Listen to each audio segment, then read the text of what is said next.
Ridge Racer is a launch title for the original PlayStation, a home conversion of the 1993 arcade game of the same name. It's a humble game, one with only a single race course with 2 variations. It's also the start of what would become a long-spanning franchise of varied and fascinating arcade-style racers, one that pushed the concept of drifting through corners to its absolute limit. With colorful graphics and an exciting CD-quality soundtrack, the game was a technical marvel for home consoles at the time. Not many racing games like it existed even in arcades, and to see Ridge Racer running at a fairly solid 30 frames per second on a living room TV was unlike anything else available. The game is exceptionally short in terms of content, but the well is very deep if you're interested in the design behind it all. The series' appeal can be boiled down to 3 core tenets: masterful use of cutting-edge graphics technology, wonderful electronic music to score the machinery of engines pushing their limits, and fun, expressive gameplay all about maintaining high speeds around corners through fantasy-level drifting abilities. It's quite simple in concept, so much so that to the untrained eye, Ridge Racer looks like just about any other game about cars. But it really isn't about the cars the way a series like Gran Turismo is. It's all about the fun of drifting. On the scale of arcade to simulator racing, Ridge Racer lands firmly on the outer edge of the arcade side. Turns can be taken at absurd speeds, and it's pretty much the point to never let off the pedal and try your best to take every turn as fast as your car can possibly run. Luckily, mistakes such as hitting walls in cars only give you a reduction to your current speed, and there's no lasting damage. That said, walls are much less dangerous than cars are, given the other vehicles tend to speed up as you lose significant amounts of speed hitting them from behind. Your car has 2 separate states of being, having traction or grip state and drifting. The 2 states never mix and swap between each other abruptly like a light switch. Grip state is the default mode in which you're able to gain and maintain speed, while drifting is exclusively entered manually by letting go of the accelerator and hitting it again after a pause while attempting tough corners. This will only work at high speeds and close to the red line, and the length of pause necessary is dependent on the car you're driving. While drifting, the game is something I'd like to call drift assist, in which the car will naturally follow the shape of the road even when it's not facing the correct direction, though direction still influences speed and will determine where the car will go once you return to grip state.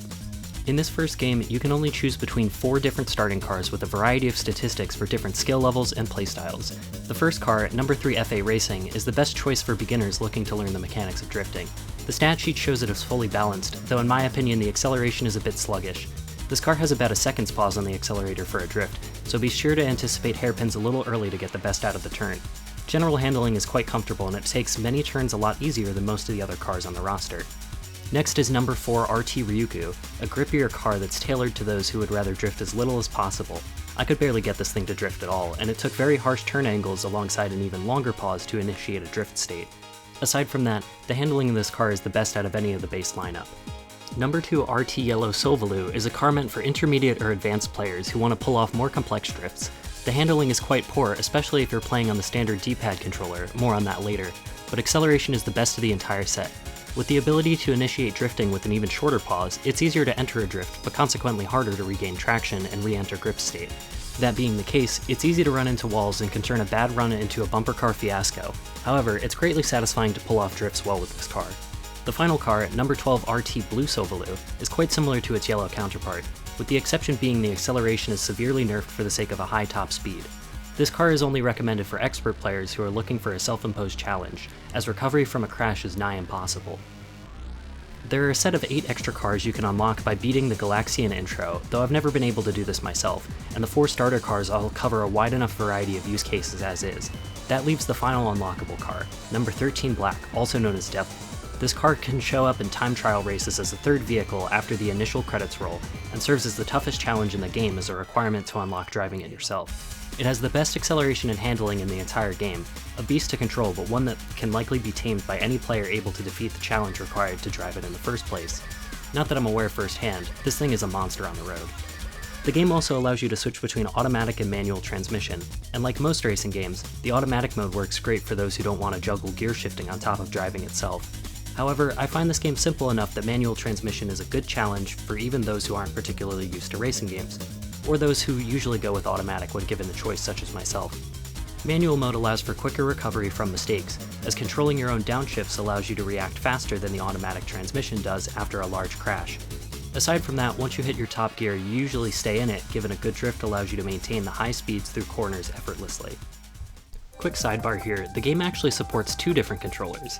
This is the DualShock that you likely associate with the original PlayStation, at least I did. but the console actually shipped with this controller. It rests very light in the hands, much like a classic Nintendo or Sega gamepad, so I prefer to use this for games that don't use analog like this one, or even ones I prefer the D-pad controls with, Metal Gear Solid for example. The other controller is this, the Negicon. This thing has a twisty center for steering and analog buttons for acceleration and braking. You can adjust the function in-game, just be sure to take care of your hands and not use the furthest twist angle. These face buttons on mine are quite worn, so I'd recommend getting one in good condition as opposed to whatever is cheapest like I did. This controller is supported by all Ridge Racer games on PS1, even Ridge Racer 5 on PS2.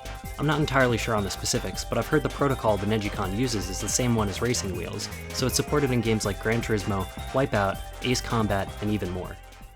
For a home conversion of a game designed around a full-size steering wheel, I find the standard D-pad controls to be very comfortable and well-balanced. There's a natural ease-in motion to steering similar to modern racing games when played on keyboard, and the drifting mechanics allow for more difficult turns to be managed given enough practice.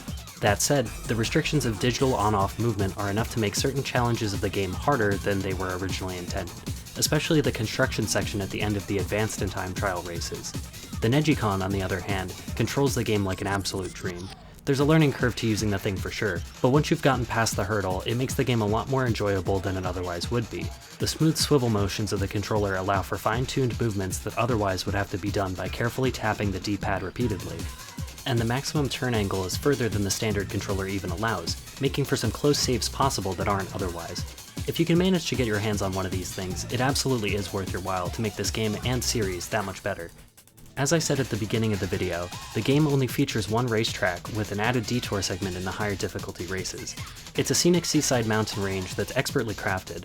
The course has a variety of easy and tough turns that are paced extremely well from one another. And after each tough drift-ready hairpin or sharp angle, there's a nice vista to shake up the visuals and reward the player for making it further in the track. There's also a nice ramp up in difficulty with those tough turns, each becoming a bit more challenging than the last. The course diverges at the very end, with a short but complex corner for the shorter variation. Meanwhile, the advanced construction zone section is much more narrow than the rest of the track, and features many quick curves that challenge the player to really know when and where is best to drift or keep grip. Once you complete the 4 available races, you unlock the extra modes, in which racer AI is much more difficult, and the course is reversed and now starts at the beach instead of the heart of the city. This is a clever change that ensures the difficulty of the track is just as well paced as it normally is, which is also a testament to how well the track was designed in the first place. There's also some added low visibility segments and some extra races on top of everything else, testing your knowledge on the track to the fullest. Altogether, they got as much mileage as they possibly could out of this one road, and it all fits neatly together in the package with no particularly weak races or portions. An amazing achievement considering this is one of Namco's earliest polygonal racing games. Perhaps to deal with the limitations of the PlayStation, races feature 12 cars, but not all of them can be seen on screen at once. Races start you in the back of the pack, and you have to climb the ranks throughout the race to make it to first place. This system is a hallmark of the Ridge Racer series, and even as hardware improved, this format stuck around as a possible race type in later games such as 6 and 7. It's very gratifying to see the placement of your car make its way from 12th to 1st over the runtime of every race, at least every race you win. The later ones can be quite tough, and it took me a long time to get as complete as a lineup as you see here.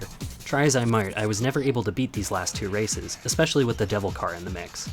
The music of the game is just lovely, a barrage of electronic sounds to keep the energy up while you and your car struggle to make it to the top. The soundtrack is by Namco's internal sound team of Ayako Saso, Nobuyushi Sano, and Shinji Hosoe. All 3 are wonderful musicians who have contributed to a wide variety of Namco games and continue to work on Ridge Racer for many years to come.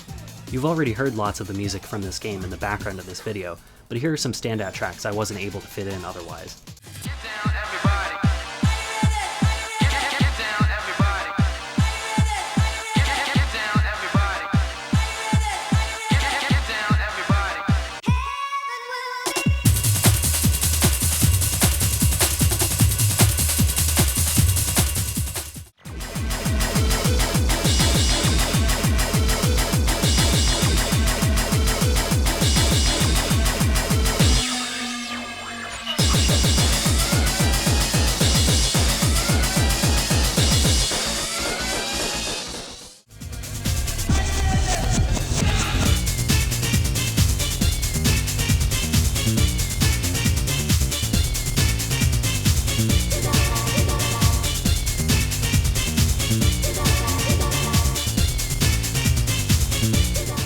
This soundtrack was largely inspired by the European dance scene of the early 90s, with a heavy emphasis on samples played over synthy, bass-heavy tunes. It brings that raw dance energy on the road, which makes sense given the rhythmic nature of drifting in this specific set of mechanics. I've largely let the visuals speak for themselves in this video, but it's important to remember the game was a huge technical achievement for the time. The 1993 arcade release came about at a time that texture mapping was unusual, and there were very few surfaces in the entire game that are flat colored, only parts of the car that make sense to be. And by the time this PlayStation version hit store shelves in 94 or 95, depending on the region, the only home console that could come even close to this level of graphical detail and performance combined was the Sega Saturn, and those familiar with the hardware may already know that a stable 30 frames per second was not the norm on it. The time of day effects, while rudimentary in their presentation, were also extremely novel, and were even used to add gameplay challenges in the extra races. This game shared shelf space with Super Nintendo and Sega Genesis games, both consoles still in the heat of their lifespan at the time and getting games that are remembered fondly today.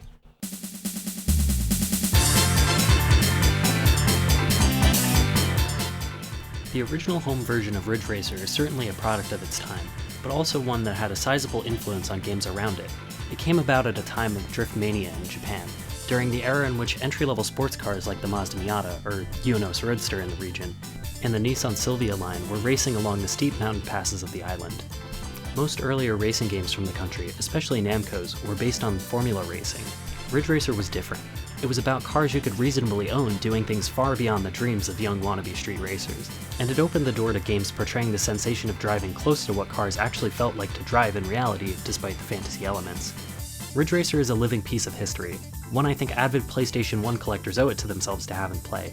If you're interested in the lineage of racing games, it's also significant in that regard, and deserves some attention as not to be forgotten as a one-off internet meme from an era long ago.